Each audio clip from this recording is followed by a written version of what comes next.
اگر گننا چاہیں تو گن بھی نہیں سکتے. پروردگار عالم نے فرما دیا وَإِن تَعُدُّوا نِعْمَةَ اللَّهِ لَا تُحْصُوهَا.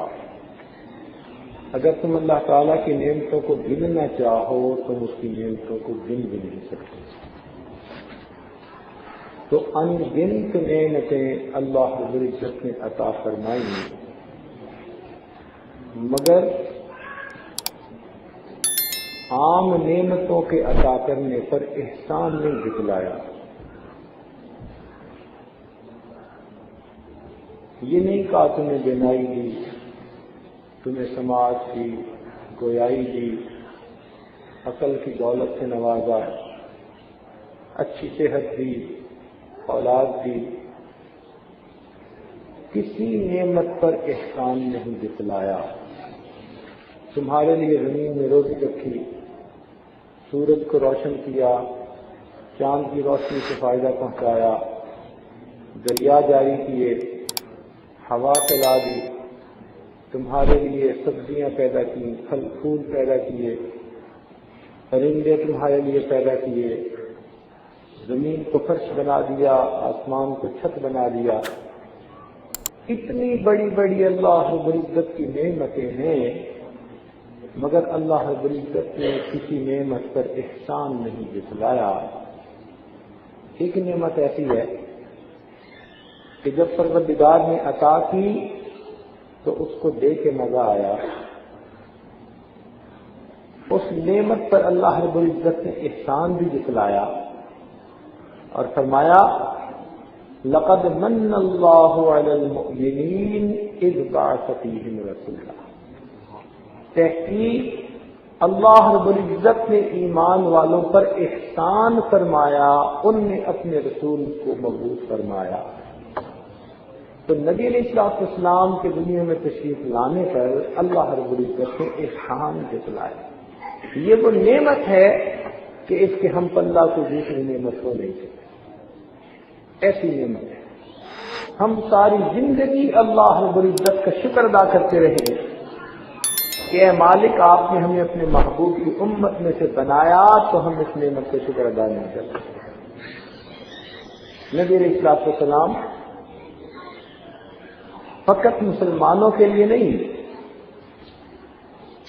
انسانوں کے لیے نہیں، جہانوں کے لیے رحمت بن کر تشریف لائے. ارشاد فرمایا وما ارسلناک الا رحمتا للعالمین. اے محبوب ہم نے آپ کو تمام جہانوں کے لیے رحمت بنا کر بھیجا. سراپا رحمت. تو آپ کی تشریف آوری ہمارے لیے باعث رحمت بنی.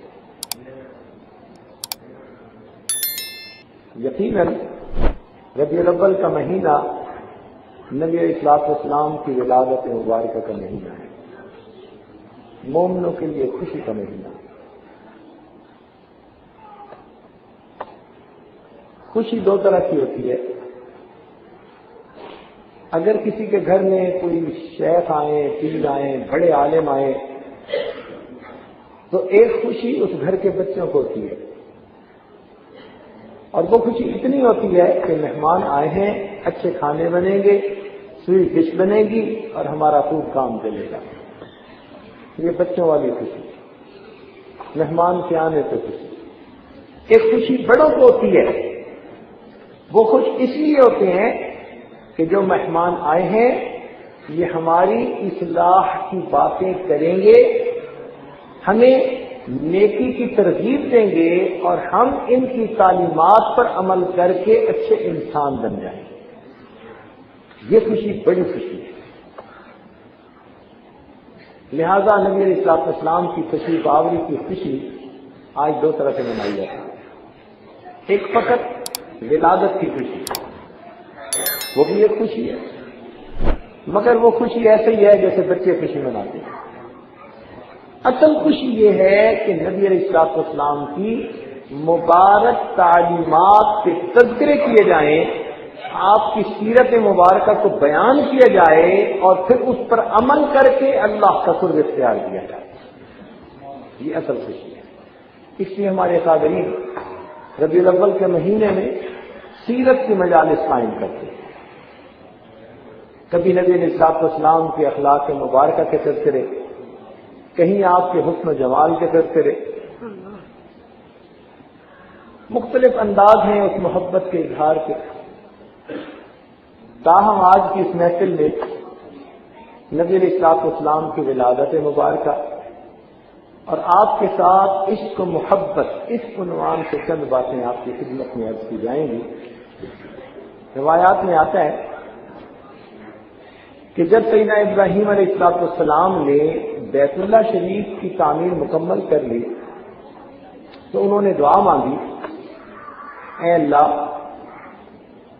میں نے گھر بنا دیا، اس کو آباد کرنے والے کو بھیج دیا. عبادت خانہ بنا دیا، عبادت سکھانے والے کو بھیج دیا. مدرسہ